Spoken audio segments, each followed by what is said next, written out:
Tonight, on Wood TV 8, an hour-long Target 8 investigation. Left in blood, the Cathy Swartz murder. Here's Brian Sterling. The killer of 19-year-old Cathy Swartz left behind more than just his victim's baby unharmed in the room down the hall. There was also a fingerprint left in blood and a bloody footprint. And what of the cryptic message left on Cathy's leg? It's all there in crime scene videos recently obtained by Target 8. In a special report, Target 8 investigators Ken Kolker and Carter Gent examine a murder investigation that spanned more than 3 decades. For the first time, we'll take you to the moment it was finally solved. And we do want to warn you that some of the images and video in tonight's report are disturbing.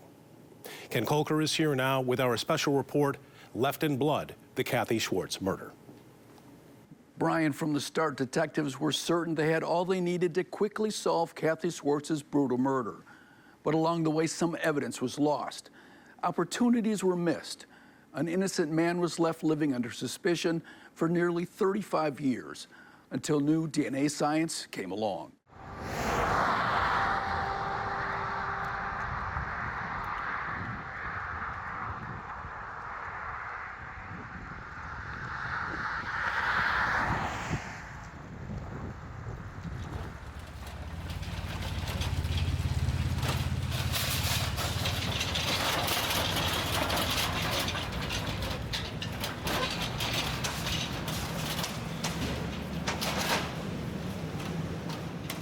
Can you talk about, walking up the stairs? I read the police report. It said you saw blood on the railing coming up. Yeah. Oh, yeah. It was all over the wall, smeared all over. Blood Walls, smeared all over. walls everywhere. Yeah.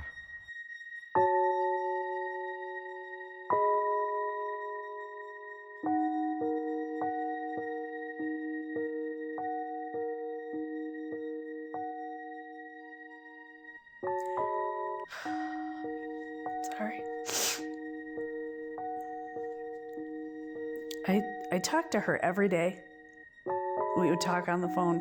Neither one of us had a car, but we would talk on the phone every day.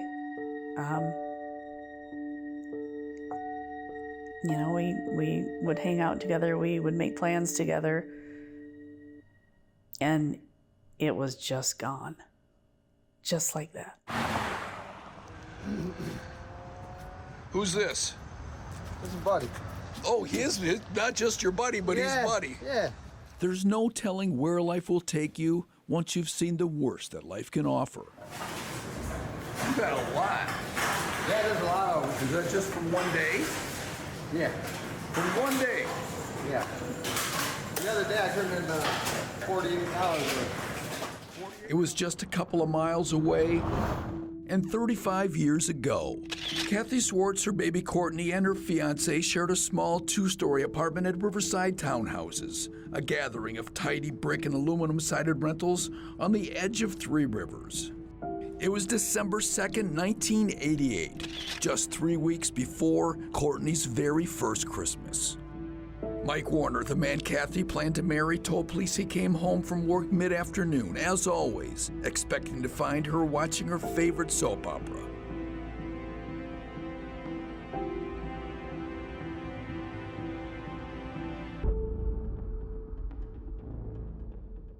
It was all over the wall, smeared all over. Blood Walls, smeared all over. walls everywhere. Yeah. Wow. I mean, it was like painted on. Really? That bad, yeah. Yep. His fiancée, dead in an upstairs bedroom. Cathy's daughter Courtney, the child he planned to help raise, was standing in her crib, unharmed, in another room, barely old enough to stand on her own. Police say it appeared that someone recently had changed the baby's diaper.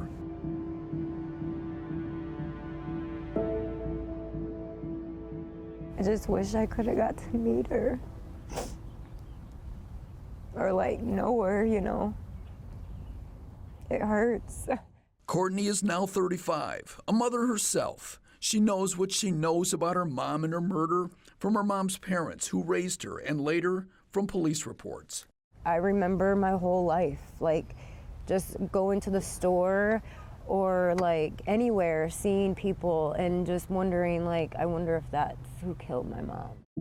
The man behind the camera capturing this awful video that day was Michigan State Police crime scene tech Ken Lanninga.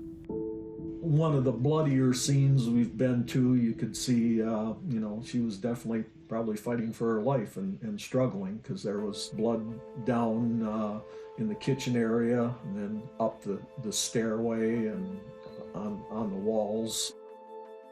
Kathy had been beaten and strangled before her throat was cut, left to die in her bedroom.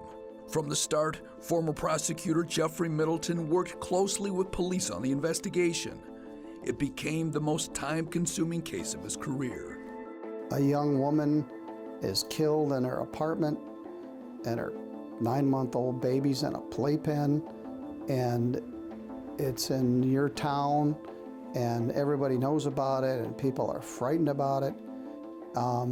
And she deserved better than that. She deserved to have it solved. On the pink phone in Kathy's bedroom, crime scene technicians found a bloody fingerprint. The phone line had been cut. Besides the bloody fingerprint on the phone, there was a blood kind of water mixture footprint on the bathroom floor. And it appeared as though the suspect had washed up or taken a shower afterwards to clean up. The bath water still running when investigators took this crime scene video hours later. The killer left behind a size 9 left bare footprint in blood. Like fingers, the toes and the balls of the feet have distinct prints. Having a footprint, not a shoe print, but a footprint. Bare footprint. Bare footprint in blood was, unusual. The crime scene quickly went from grisly to bizarre. The crime scene techs were using a new piece of equipment for the first time that illuminated evidence not visible to the naked eye. When we hit it with that alternate light source, it said Metallica and the name Harley on the refrigerator. Specifically, Harley was here. They moved the light over Kathy's body.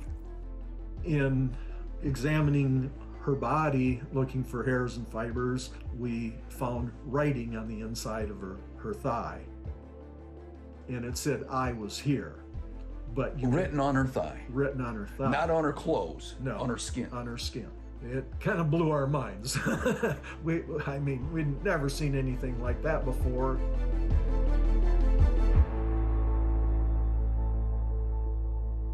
She was very careful.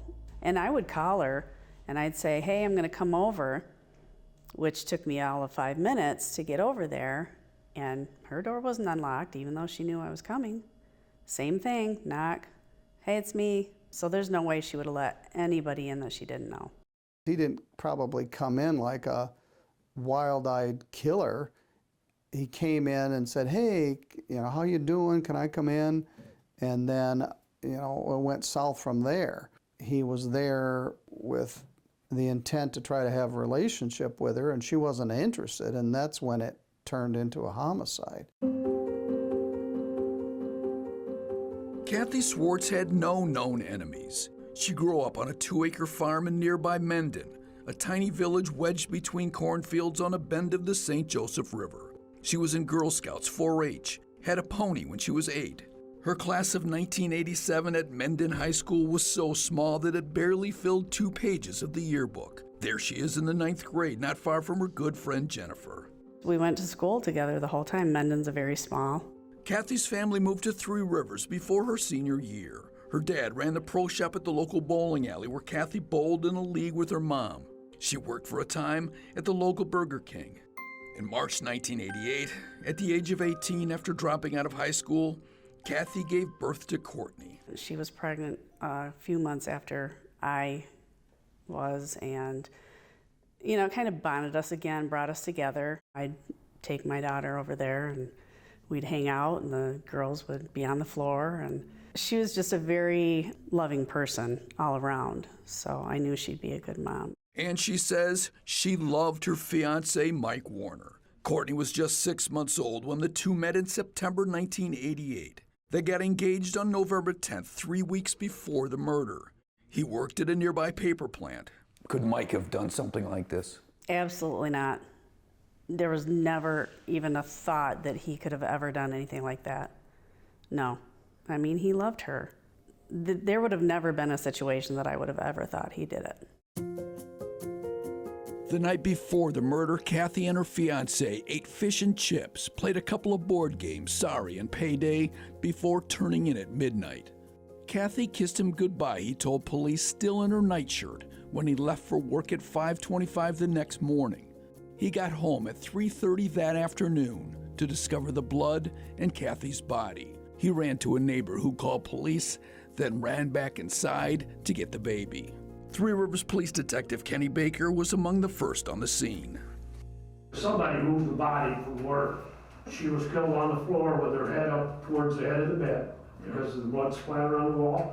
Took the body and turned it around 180 degrees, pulled it out to the doorway so she could look at the baby in the baby crib. The autopsy revealed 3 cuts on her neck that caused massive blood loss. It also showed that she was strangled, beaten, and suffered cuts on her hands, defensive wounds. The listed cause of death was the deep cut to her neck and strangulation.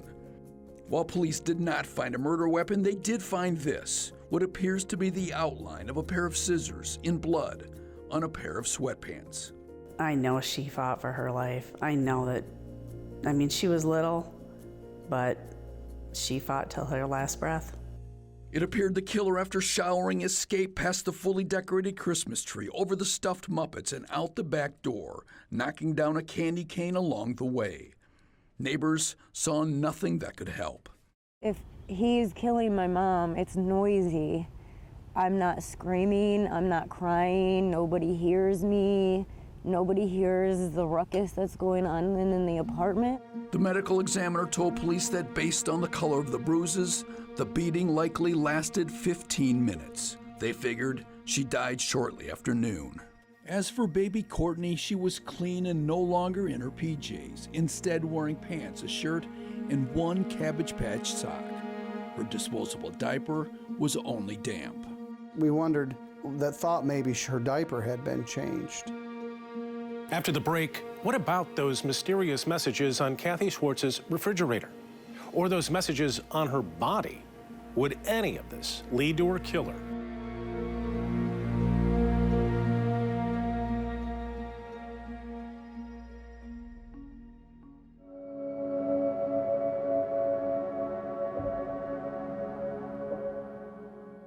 Back to our story, Kathy Swartz is found murdered in her apartment. Strange writing on her refrigerator and on her body. The focus turns quickly to her fiancé.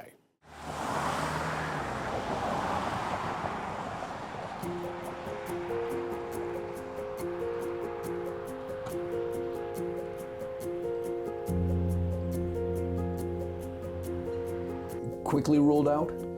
Well, he was real hard to get a handle on. He just lost his girlfriend. His apartment is all in disarray, and he was like a very little affect. It's like, yeah, that's too bad. Yeah, but they were on me every day. Were they? Every day, yeah, I'm saying, they thought I knew who did it. I didn't, you know. Oh, they thought you knew who did it. Yeah, they kept pressuring me. You tell us who did that, you know. There was never even a thought that he could have ever done anything like that. But you had an alibi. Yep, I was at work that day. About a half hour away at Lakeland Paper in Sturgis. And most importantly, his prints did not match.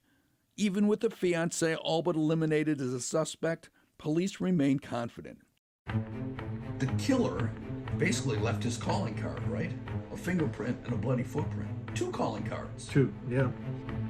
And they had those handwritten messages. I was here on Kathy's leg, and Metallica and Harley was here on the refrigerator. And what do you know? Kathy's ex-boyfriend, 19-year-old Troy Schulteis, was a huge fan of Metallica. And he loved Harley-Davidson motorcycles so much that it earned him a nickname, Harley. He even had a Harley sticker on the back window of his Ford Ranger. I said Troy did it.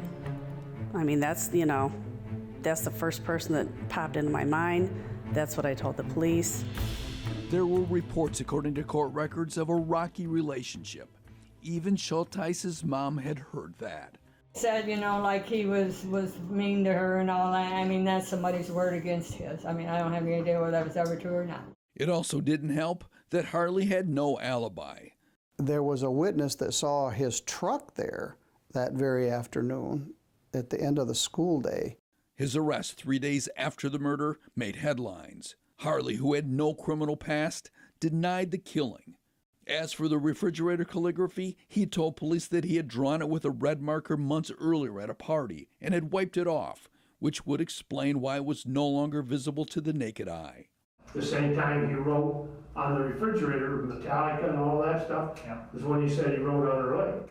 Detectives, still confident they had their killer, sent Harley's fingerprints and footprints to the State Police Crime Lab in Grand Rapids.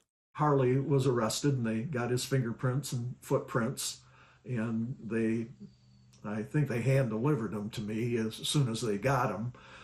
And so they want me to compare them, and They're thinking everybody's they're thinking this is going to seal the deal. This is our guy, and I'm looking at the prints, and it's not him. I can't identify the prints to him. They're not him. Are you sure? Can you look again? Yeah. And it's, well, you can look at it all day long again, but it's not going to change. It's not him. So they then immediately released him from jail. 9 days after his arrest. But the suspicion followed Harley for years. He quit in senior year in high school. He quit because of that. Undeterred, detectives worked down their list of possible suspects, including this man, also from Cathy's past, Michael Howard, a person of interest with a possible motive. In a paternity suit filed by the state, Cathy identified Howard as Courtney's father.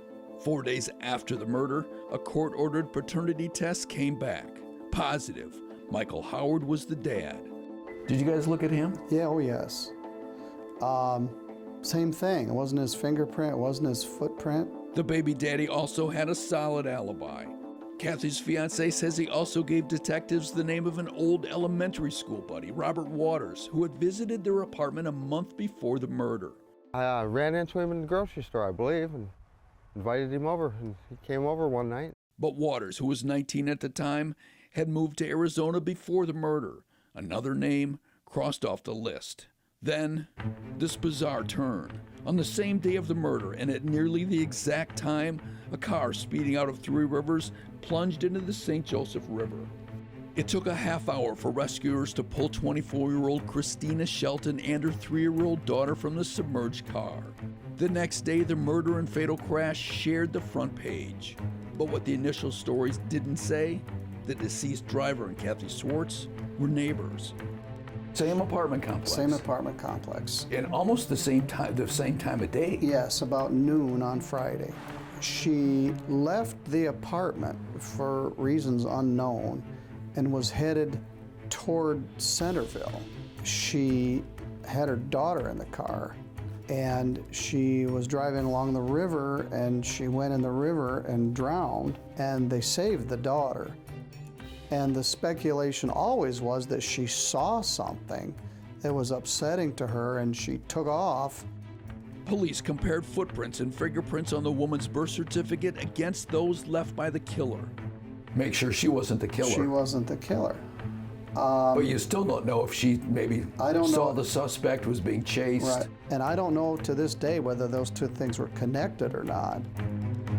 Police also released this composite of a woman spotted in the area who they believed was either the suspect or an accomplice. It generated no leads. With the obvious suspects all but eliminated, detectives grew desperate. Every day for 6 months, the lead detective staked out the cemetery where Cathy is buried, hoping the killer would pay her a visit. On the anniversary of her killing, the 1-year anniversary visit will take 3 days before and 3 days after. Yeah, we don't have those. From the trailer and back over off from the gravesite, and that's where we found this guy. He had a friendship ring that he'd gotten from Cathy in elementary school. And after she was buried, he went out and dug a little spot and buried the ring. It was the friendship ring. And we got him on videotape. The detective described the man as shy, bashful, and a bit withdrawn. Another side-by-side comparison of prints, another suspect eliminated. So the fingerprint and footprint were almost like this get-out-of-jail-free card, right? Yes, it was. Within 3 years of the killing, police had fingerprinted and taken footprints of more than 1,000 people and said they had 3,000 to go. The footprint, like Cinderella's glass slipper, with police looking for an exact fit. Everyone cooperated because they didn't do it. We thought the first time someone says no, we're going to focus the light on them and see what we need to do, but no one said no.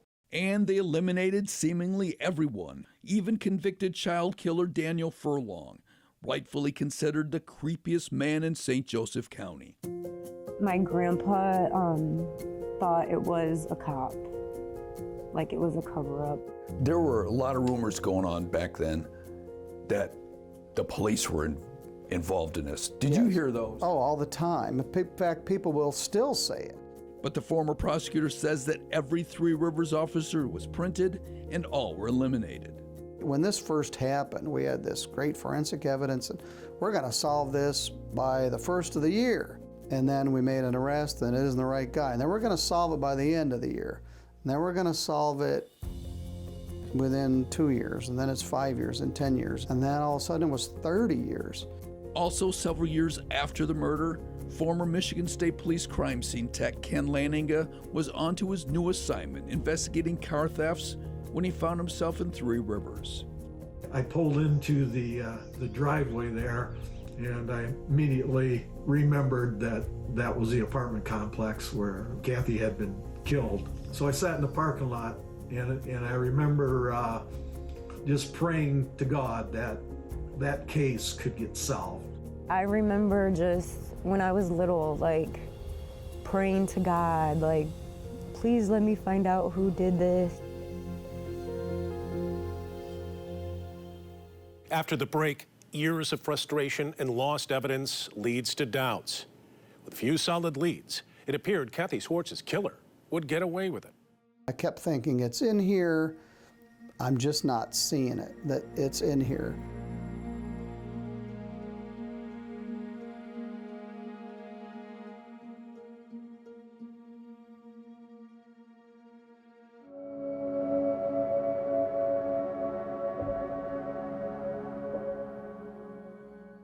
Courtney Swartz was 9 months old when her mom was killed in the room next door, a murder she doubted would ever be solved.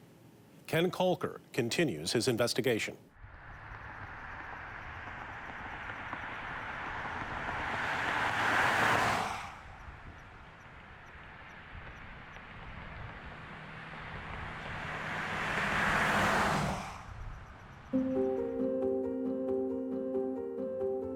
Courtney was raised by her mom's parents, David and Audrey Swartz, Pops and Mama Augie. Reports in probate court tracked her childhood, the puppy she got for Christmas, the visits to her mom at the cemetery, the swing set for her birthday, a girl who knew her numbers by the time she was 3, grandparents who loved her. But when she was little, there was a distance between her and her grandfather. I think my grandpa kind of thought I looked a lot like my mom and kind of like tried to occupy his mind not on that. But they grew closer as she grew up. He became dad. We ended up getting really, really close as I got older. My grandpa was like he ended up being my best friend. She was in the 1st grade when Pops and Grandma Augie first told her about her mom. They sat me down on the bed and they told me, we gotta talk to you like about your mom if you wanna know. And I said, well, yeah, I wanna know. And they told me that a bad man hurt my mom and that she was up in heaven. Then in the 4th grade, they sat her down again.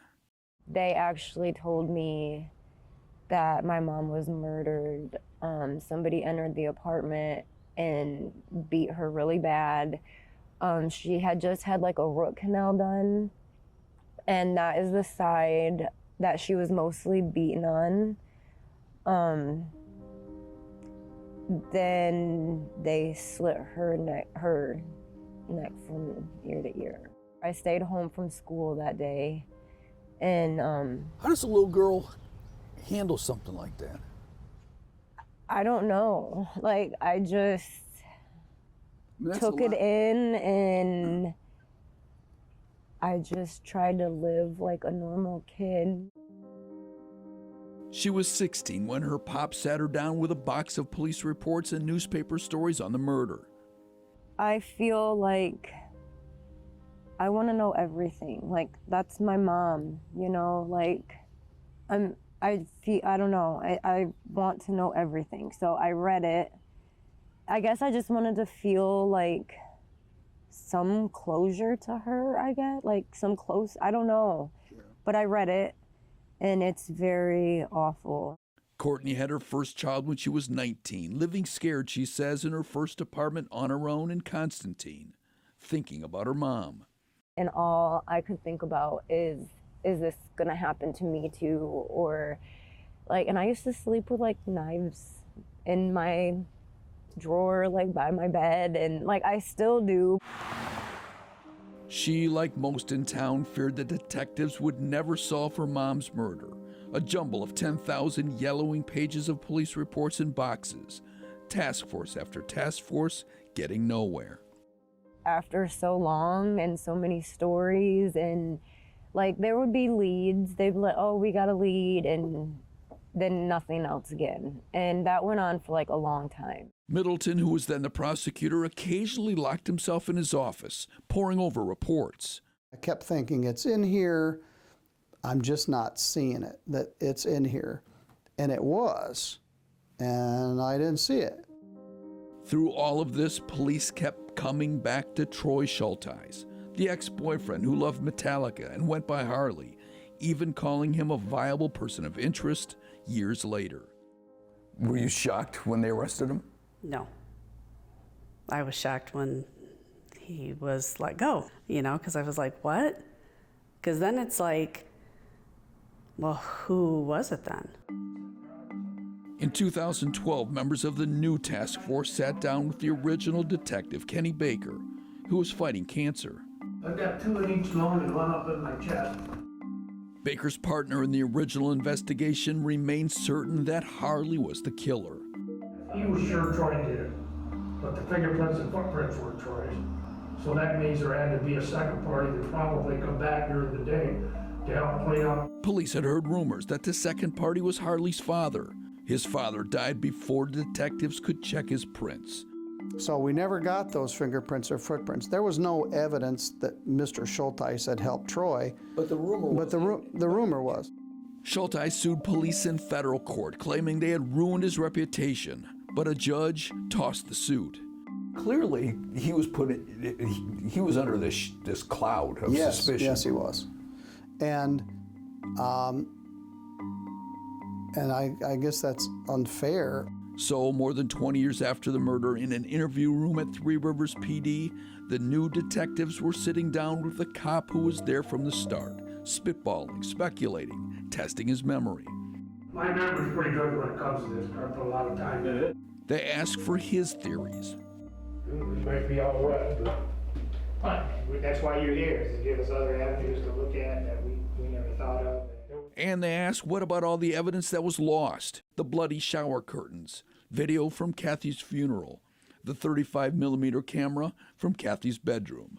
Tough to solve a case without all the evidence. And while the new detective still had that unknown fingerprint left in blood on the phone, what about the other prints lifted from the rest of the apartment? If there was a print, I lifted it. So where are all those things at? I do not know.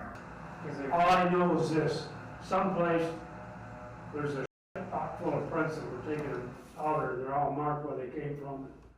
And the new detectives revealed to him what they saw as new evidence. But we recently just discovered that there was a blood stain on that same telephone that did not belong to the victim, did not belong to Mike Warner, did not belong to Troy Schulteis, it did not belong to Mike Howard. The profile came back to a male. It's entered in CODIS at this point in time as of 2 months ago, but we have not got hit on it yet. Police hope that CODIS, the combined DNA index system, would match the newly discovered DNA to one of the thousands of profiles from known criminals and other crime scenes across the country. And that was the, probably was the most frustrating for anyone involved working the case. We knew we had the fingerprint and the footprint, and then later as DNA developed, but originally out of the gate, knew we had the killer's fingerprint and footprint. But so you're thinking, gonna solve this pretty quick? Well, that was the hope, yes. Yeah. There's no way detectives thought that this could be a one and done. The killer had to have left his fingerprints or DNA at some other crime scene, before or after. The original detective was certain that the killer was still alive. Now you got DNA. You got finger, you got footprint. Why he's the person to match. Finally, in May 2022, the Michigan State Police Crime Lab DNA director in Grand Rapids suggested one last chance to solve the decades-old case. The state police sent a frozen DNA sample from Cathy's pink phone to a fledgling forensics genome sequencing lab known as Unharmed in suburban Houston, Texas. The kind of cases we work are the cases where there is no hope left. There's nothing else that can be done. The standard CODIS test looks at 20 DNA markers, enough to match with a known suspect or find a close relative. But Unharmed scientists build DNA profiles based on hundreds of thousands of markers. So if you have a small number of markers, you're only going to get very close relationships. If you have a large number of markers, which is what we have built, then you are getting really distant relatives, like sixth cousins, fifth cousins, fourth cousins, relatives you do not know whatsoever. Unharmed enters the detailed DNA profile into public genealogical databases to find distant relatives. The team narrows the search through birth, marriage, and death records to finish building a family tree. By January 2023, using that blood on Cathy's phone, Unharmed had narrowed it down.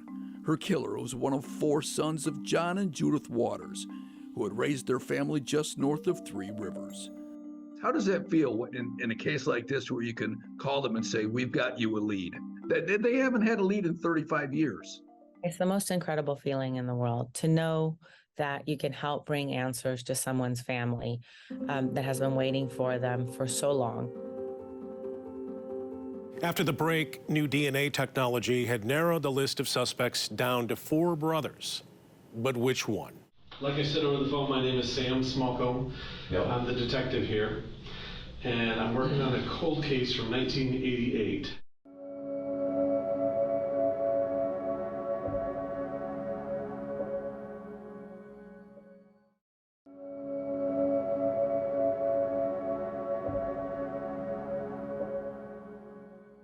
New DNA technology brought investigators to the brink of something that had seemed impossible, solving the 1988 murder of Cathy Swartz. The killer had to be one of 4 sons of a couple that had raised their family just outside of 3 Rivers. Now it was time to narrow that list down to 1. All right, go ahead and have a seat wherever you like. All right. Shut the door. Road officers get noisy. Well, hey, I appreciate you coming in at short notice. Well, no problem. Like I said over the phone, my name is Sam Smallcombe. Yep. I'm the detective here, and I'm working on a cold case from 1988 that's been unsolved all this time. Okay. The DNA of John and Judith Waters' youngest son was already in the system and didn't match. 2 other brothers agreed to DNA tests. One of those brothers, Sonny Waters, is meeting with the latest of the detectives working the case, who mentions nothing about the newest DNA work, how the list of killers had been narrowed down to him and his brothers. Literally, I have a list of 2,000 names from that time period of people that were living in the area, and your name just happens to be on the list, and for whatever reason, nobody ever contacted you, or? No, that's the first I've ever heard of it from anybody. Okay. Including, you said, my 2 brothers you interviewed. They have never said a word about. Okay. Our brother Robbie lives in South Carolina. There's a reason Sonny Waters says that his brother Robert left Three Rivers decades earlier. He got in a little trouble here at home, and they put him in a juvenile home for a little while, but he done his time there and done good, got out, and married a real nice lady. Okay. And she said, I'm getting you out of this state. She said, you're not gonna hang around here because it's not gonna be good for you. He started his own plumbing business out there and got his, and he's been doing it ever since. Would you consent to I take a sample of your DNA? It's just a swab. It'll only be used for this case. I'm not entering you into a database or anything like that, just to compare with my suspect from the case. Sure, I have nothing to hide, and I would love to help any way I can. Okay, no, I appreciate that. You know, get justice done. That's a sad thing. Just gonna do the inside of your cheek. 1, 2, 3, 4. I'm gonna stick that right back there. It wasn't long before they were down to one, Robert Waters. Remember, he was the childhood friend of Kathy's fiancé. I ran into him in the grocery store, I believe, and invited him over, and he came over one night. Just a month before the murder, Waters had visited Kathy and Mike's apartment, but he had moved away to Phoenix, and police never talked to him. Yeah, he was one line in 10,000 pages of police reports. But he was in there. I always felt the guy that did it is in here somewhere.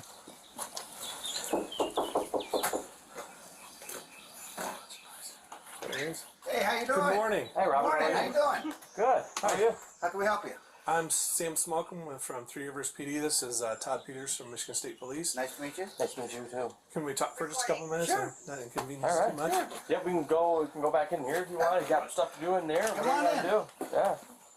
So, we were just wondering, I know kind of out of the blue, we just stopped by here, but we had both talked to your brothers. Okay. Not sure if maybe they told you we had talked to them back in February. Right.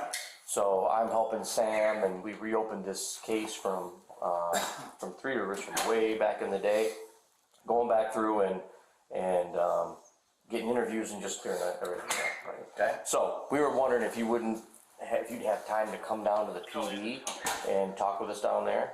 Yeah. Okay. Okay. Thanks. You just get yourself down there. We can. Are you available right now? It was 7:40 in the morning on April 30th, a Sunday, in Beaufort, South Carolina. Waters, now 53, was a successful plumber, married, 2 children, living in a $500,000 home. Police were not letting on that he was their one and only suspect. We're kind of making a circle around, trying to clean up all the people who aren't in Michigan. Just trying to clear everybody and say, hey, we've talked to them, and it's just kind of how we do stuff. I know it's kind of a shocker to have us just, boom, show up. We'll just expect you in a couple minutes and we'll meet you down there. That's fine. All right, thank you, sir. But Waters did not show up, leading to this phone call from State Police Detective Todd Peterson. This is Robert. Hey, Robert. Todd Peterson from the State Police. I'm just getting ready to head up that way. Oh, okay. And basically you want to question me about what again? It's about, you may not even remember us. Back in 1988, there was a homicide of a girl in Three Rivers, Michigan, where you used to live or near. Okay. Yep, and so we opened that case back up. When exactly did that happen? 1988. But when in the 88? Because I do know that we were in Arizona because my daughter was born down there in Phoenix. By mid-morning, police were back at Waters' home. Hey, gentlemen. Hello. How you doing? Hey, did you talk to he called you back. Yeah, he did. He did. I know you wanted to drive yourself down. That's fine. Just, we'll have you ride with them down there. No, he said just ride with them. For me real quick. And Walt's back hug. All right, sir. Okay. Come on, quick. We'll make left right here. Thank you. Thank you.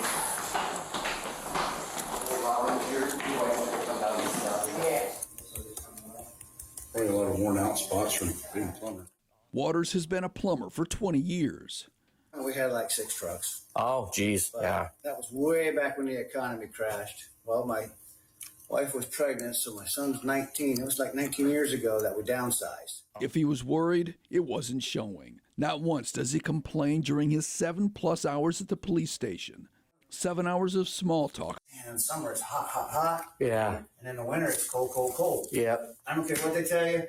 Beaufort's an island. I mean, don't say I don't drink a soda every now and then. I put up the flat, smooth, hardy plank 4x8 sheets.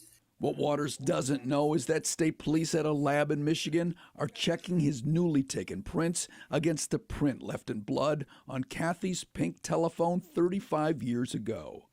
Hang on for just a second. I gotta take a call real quick here. Yes, sir. Hey, sorry to bother you. We're struggling with this print here. So if you could take the finger, both the right middle and the right ring, and roll the entire finger, and then also roll it up to try to get the tip of the fingerprint clearly, so we can see that. You wanna come get your fingers dirty again? So we're gonna roll it one more time on this side. This one, same exact thing. Then his palms. And back to small talk. If you like seafood, yep, I do. You will like that place. And let's just mark that one as right pinky. A third printing, and still no complaints. More small talk, this time about his homeowners association. Yeah, we got everything you need pretty much. Tennis court, walking trails. Life's been good. Then a DNA swab. You've got samples on it. So we're perfect. Come out here. We gotta walk you through a footprint. Go. Over the years, police had taken more than 1,000 footprints in this case, hoping one would match the print left in blood in Kathy's bathroom. They are certain this will be the last. It's 5:45 in the afternoon. It's been 10 hours since police introduced themselves to Robert Waters. Three Rivers Detective Sergeant Sam Smallcombe enters the room at the Beaufort Police Department. We did submit the print that we took from you earlier. It did match to the one at the crime scene. So our prosecutor has authorized a warrant for your arrest. And the judge signed it. So at this time you are under arrest for the murder of Cathy Swartz. Okay? Okay. No more small talk. His footprint also was a match, and so was his DNA to the blood left on Kathy's phone. But it wasn't in time for Courtney's pops and Grandma Augie, or for the original detectives, including Kenny Baker, who all died before it was solved. Police had called Kathy's daughter Courtney on April 29th to tell her they had reopened the case. And then the next day is when they called and said that they were down in South Carolina and they had Robert Waters in custody. A man she had never heard of, living 900 miles away in Beaufort, South Carolina, a city she had never heard of. It kills me knowing that they just are down there. They were just down there living the best life that they could. And here I am trying to make sure that my kids never feel what I felt. Those too tight? No. As she waited for St. Joseph County Sheriff's deputies to return Waters to Michigan to face charges, she prepared herself to see him in court. He didn't have to look at me or anything. He didn't have to say anything. All I wanted was for him to feel my presence in that room. Like I'm the baby. Here I am 35 years later. But just 5 days and 8 hours after his arrest, Waters hanged himself with a sheet in the Beaufort County Detention Center. Reports show Waters was being held in general population in a cell by himself, not on suicide watch. Guards found Bible-based pamphlets on a table in Waters' cell about creation and forgiveness. One of my friends was telling me, well, he is where he needs to be now, talking about hell because he killed himself. And I said, I don't feel like he deserves to be in heaven or hell. I feel like he is in limbo right with where I am. Like, I've been in limbo my whole life. Like, I didn't have a mom, I didn't have a dad, I did have my grandparents, but that's not the same. Kathy's fiancé never suspected his childhood friend. It's quite a shock. Quite a shock. Why? I don't know. I'd have never thought him. So here we are, 35 years later. Troy Schulteis, the long-suspected ex-boyfriend known as Harley, quit school and left his hometown to escape the whispers and the finger-pointing. He is back in Three Rivers, living in his mom's basement, can't hold a job. He would not go on camera, but his mom did. So what did this do to your family? Well, for one thing, I mean, it's devastating. There's no way to, any way you look at it. It just, it flat turned him into probably a hermit type thing, or whatever. He just stayed to himself. He didn't, how can you explain? I don't know. It ruined him, flat ruined him, period.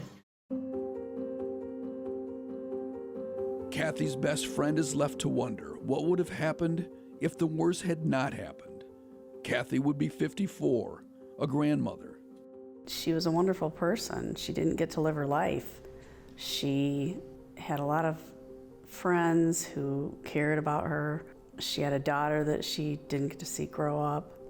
There's a lot of life that wasn't allowed to be lived, and she's never going to be forgotten by those of us that loved her.